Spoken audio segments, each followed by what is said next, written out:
Hey guys, நீங்கள் பார்த்துட்டு இருக்கிறது டெக் தகவல். இது டெக் அப்டேட்ஸ் 881வது வீடியோ. இன்றைக்கி வீடியோவில் ஒரு சில சூப்பரான அப்டேட்ஸோடு வந்திருக்கேங்க. ரொம்ப முக்கியமான அப்டேட்ஸாக நான் பார்த்தது நோக்கியாலேருந்து வேறு லெவலான ஒரு மொபைலை 50,000 ப்ரைஸ் லான்ச் பண்ணியிருக்காங்க. மனசாட்சி இல்லாதவங்க அதை பற்றி நான் ஷேர் பண்ணுறேன். அது மாதிரி ரியல்மியோட GT2 ஆமாம், இந்த மொபைலோட லான்ச் டேட் அஃபிஷியல் அனௌன்ஸ் பண்ணியிருக்காங்க. Xiaomiயோட 13 Pro இதனோட அஃபிஷியல் லான்ச் டேட் அனௌன்ஸ் பண்ணியிருக்காங்க. அது மட்டும் இல்லாமல் Snapdragon 8 Gen 3 8 Gen 2 தான் இப்போ வந்திருக்கு. 8+ Gen 2 கூட வரல. அதுக்குள்ளே 8 Gen 3 பற்றின டீட்டெயில் கிடைக்க ஆரம்பிச்சிருக்கு. ஸோ இன்னமும் பல அப்டேட்ஸ் இருக்குங்க. என்னென்ன அப்படின்றத ஒன் பை ஒன்னாக வீடியோவில் போயிட்டு பார்த்து தெரிஞ்சுக்கலாம்.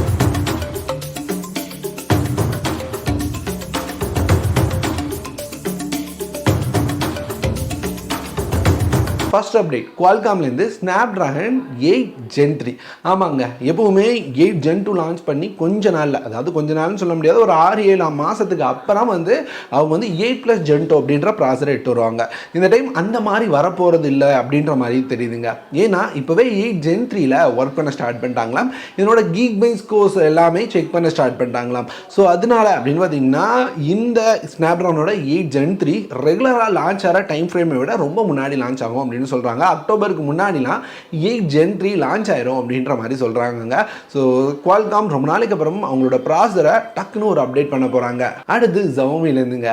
Xiaomi 13 Pro இதை சைனா லான்ச் பண்ணியிருந்தாங்க. Xiaomiயோட அல்ட்ரா லெவல் ஃப்ளாக்ஷிப் அப்படின்னு சொல்லலாம்.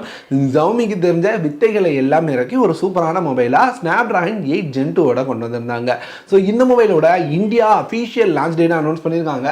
வர 26ஆம் தேதி இந்தியாவில் லான்ச் ஆகும் அப்படின்ற மாதிரி சொல்லியிருக்காங்க. இது Amazon எக்ஸ்க்ளூசிவாக இருக்கும். பிரைசிங் கண்டிப்பாக 50,000 ரூபாய்க்கு மேலே இருக்குங்க. அடுத்து ரியல்மிலேருந்து அவங்களோட அடுத்த லெவல் ஃப்ளாக்ஷிப் ஃபோனான Realme GT3, அதாவது Realme GT Neo 5 கிடையாது, இது GT3. இது அதை விட கொஞ்சம் அப்கிரேடான வெர்ஷனாக இருக்கும். கண்டிப்பாக நிறைய எக்ஸ்ட்ரா ஃபீச்சர்ஸ் கொடுப்பாங்க. இந்த டைம் ஒயர்லெஸ் சார்ஜிங்லாம் வரும் அப்படின்னு எதிர்பார்க்குறோம். ஸோ இந்த மொபைல் சீக்கிரமாக வரும் அப்படின்ற மாதிரி GT Neo 5 சீரியஸ் லான்ச் ஈவெண்ட்லேயே அனௌன்ஸ் பண்ணியிருந்தாங்க. ஸோ இதன்படி MWCயில் இந்த மொபைலை லான்ச் பண்ண போகிறாங்களாம். இந்த மொபைல் அப்படின்னு பார்த்தீங்கன்னா வர 28ஆம் தேதி குளோபலாக லான்ச் பண்ணுறோம் அப்படின்ற மாதிரி சொல்லியிருக்காங்க. ஸோ இந்தியா லான்ச் கிடையாது, குளோபல் லான்ச் தான். ப்ரைஸிங் கண்டிப்பாக இது ஒரு 50,000 ரூபாய் பக்கத்தில் இருக்கலாங்க. எல்லாமே ஃப்ளாக்ஷிப் மொபைல்ஸ் தான். ஸோ விலை ரொம்பவே அதிகமாக இருக்க வாய்ப்பு இருக்குது.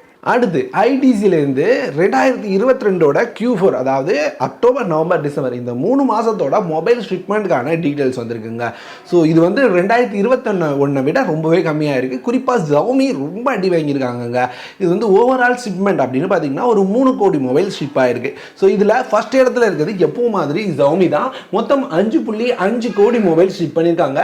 இது போன வருஷத்தை விட 38.3% கம்மி அப்படின்னு சொல்கிறாங்க. Xiaomi தலைகீழாக போயிட்டு இருக்காங்க. அவங்களோட பிரைசிங் காரணமாகவும், மொபைலில் அதிகமாக ஆட் புஷ் பண்ணுறதன் காரணமாகவும், அவங்களோட குவாலிட்டியில் ஃபோக்கஸ் பண்ணாதன் காரணமாகவும், குறிப்பாக சர்வீஸ் கூட சரியில்லை அப்படின்றதன் காரணமாகவும் Xiaomi தலையிலாக போயிட்டு இருக்காங்க. ஆனால் அந்த இடத்த சாம்சங் பிடிச்சு இப்போ 2வது இடத்துக்கு வந்திருக்காங்க சாம்சங். ஸோ இவங்க அப்படின்னு பார்த்தீங்கன்னா டோட்டலாக 5.4 மில்லியன் யூனிட் சேல் பண்ணியிருக்காங்க. ஸோ இதுவுமே போன வருஷத்துலேருந்து கம்மி தாங்க. அது போக விவோ 3வது இடத்துலையும், ஓப்போ 4வது இடத்துலையும், ரியல்மி 5வது இடத்துலையும், அதர் பேண்ட்ஸ் லாஸ்ட்டாகவும் இருக்கிறத பார்க்க முடியுது. இங்கே ஒரு உண்மை தெரியுமா, ஒரு வேளை BBK எலக்ட்ரானிக்ஸ் மட்டும் ஒன்று சேர்ந்தாங்க. அதாவது ஓப்போ, விவோ, ரியல்மி தனியாக இல்லாமல் Xiaomi மாதிரி ஒரே கம்பெனியாக ரெட்மி, Xiaomi, போகோ 3 பேரும் ஒரே மாதிரி இருக்க மாதிரி மாறினாங்கன்னு வைங்க. Xiaomiலாம் இப்போ ஒன்றுமே இல்லை, அதெல்லாம் தூக்கி சாப்பிட்டு BBK மேலே வந்துடுவாங்க. இப்போ சாம்சங்கும் அந்த மாதிரி தான் மேலே வந்துட்டு இருக்காங்க. ஸோ Xiaomi இப்படியே பண்ணிட்டு இருந்தாங்கன்னு வைங்களேன், கண்டிப்பாக இந்த வருஷத்திலே அந்த நம்பர் 1 மொபைல் பிராண்ட் அப்படின்ற பேர் இல்லாமல் போயிடும். அடுத்து நோக்கியாலேருந்து X30 5Gன்னு ஒரு மொபைல் வந்திருக்கு. ஐயோ, இது என்னடா மொபைல், ஏன்டா இதெல்லாம் லான்ச் பண்ணுறீங்க அப்படின்ற மாதிரி இருந்தது. 49,000 ரூபாய்க்கு லான்ச் பண்ணியிருக்காங்க. நம்ம 15,000 ரூபாய்க்கு ஒரு மொபைல் என்ன பார்ப்போம், அதை கொடுத்து 45,000 ரூபாய்க்கு லான்ச் பண்ணியிருக்காங்க. ஒரு AMOLED 90 Hz ரிஃப்ரெஷ் ரேட் உள்ள டிஸ்பிளே, Snapdragon 695 ப்ராசர், ஒரு 50 MPக்கான மெயின் கேமரா OS சப்போர்ட்டோட கொண்டு வந்திருக்காங்க. 13 MPக்கான அல்ட்ரா வைட் இருக்குங்க. ஒரு 4200 mAh பேட்டரியோட 33 வாட்கான ஃபாஸ்ட் சார்ஜிங் சப்போர்ட்டோட கொண்டு வந்திருக்காங்க. நோக்கியா ஏற்கனவே நிலைமை மோசமாக இருக்குது. இதெல்லாம் ஒரு மொபைல்னு சொல்லிட்டு இதை லான்ச் பண்ணாமே இருந்திருக்கலாம். யார் வாங்குவா அப்படின்னு எனக்கு தெரியல. ஏன்னா 50,000 ரூபாய்க்கு என்ன மாதிரியான ஃப்ளாக்ஷிப் மொபைல்ஸ் கிடைக்குது. குறிப்பாக பிக்சல்ஸ் மொபைல்ஸ் செம்மையான கேமராஸோடய அவைலபிளாக இருக்குது. இவங்க கேமரா கொஞ்சம் நல்லா இருக்கும், இருந்தாலும் அந்த கேமராக்காக 50,000 ரூபா கொடுத்து இந்த மொபைலை வாங்குறதுக்கு பிக்சலே வாங்கிட்டு போயிடுவோம். ஸோ எதுக்கு நீங்கள் லான்ச் பண்ணீங்கன்னு எனக்கு புரியலை. யாராவது வாங்க போகிறீங்களா அந்த மொபைல் அப்படின்றத கமெண்ட்டில் சொல்லுங்கள். எனக்கு இந்த ஸ்பெக்ஸை பார்த்தோன்னா வீடியோவில் ஷேர் பண்ண விருப்பமே இல்லை, இருந்தாலும் நீங்கள் தெரிஞ்சுப்பீங்க அப்படின்றத ஷேர் பண்ணி விடுறேன். அடுத்து இன்னைக்கான ஆஃபர்ஸ் டீல்ஸ் ஆஃப் த டேல ஃபஸ்ட்டு பார்க்க போகிறது ரியல்மியோட இந்த மானிட்டர். லான்ச் ஆகும்போது 9,000 ரூபாய்க்கு ஃபஸ்ட்டு கொண்டு வந்தாங்க, ரெண்டாவது 12,000 சேல் பண்ணிட்டு இருந்தாங்க. லான்ச் ஆஃபர் மட்டும் 9,000 இருந்தது. இப்போ ரொம்ப கம்மியாக இருக்குங்க, 8,000 ரூபாய்க்கு கிடைக்குது. எனக்கு தெரிஞ்சு ஒரு ஃபுல் ஹெச்டி ப்ளஸ் டிஸ்பிளே, ஒரு நல்ல சூப்பரான மானிட்டர், ஒரு நல்ல கலர் அக்யூரசி, ஐ ப்ரொடெக்ஷன் எல்லாமே தேவையான எல்லாமே கொடுத்து ஒரு நல்ல மானிட்டராக வந்தது. டைப் சி போர்டு கூட இருக்குன்னு நினைக்கிறேன். ஸோ செக் பண்ணிக்கோங்க வாங்குறீங்க அப்படின்னா. 8,000 ரூபாய்க்கு உண்மையாக சொல்கிறேன் வேற லெவல் ஒர்த்தான டீல். வாங்கணும்னு நினச்சிங்கன்னா லிங்க் இல்லை டிஸ்கிரிப்ஷனில் கொடுக்குறேன். மானிட்டர் தேடிட்டு இருந்தீங்கன்னா சரியான நேரங்க வாங்கிக்கோங்க. ஏன்னா 8,000 ரூபாய்க்கு 24 இன்ச் மானிட்டர் கிடைக்கிறது ரொம்ப கஷ்டம். அதுவும் ஒரு நல்ல மானிட்டர் ரொம்ப ரொம்ப கஷ்டம். அடுத்து போட்லேருந்து இந்த 2-in-1 கேபிள் இப்போ ஆஃபரில் அவைலபிளாக இருக்குங்க. ரெகுலராக 250 ரூபா, சில சமயங்களில் 299 ரூபா இருக்கும்.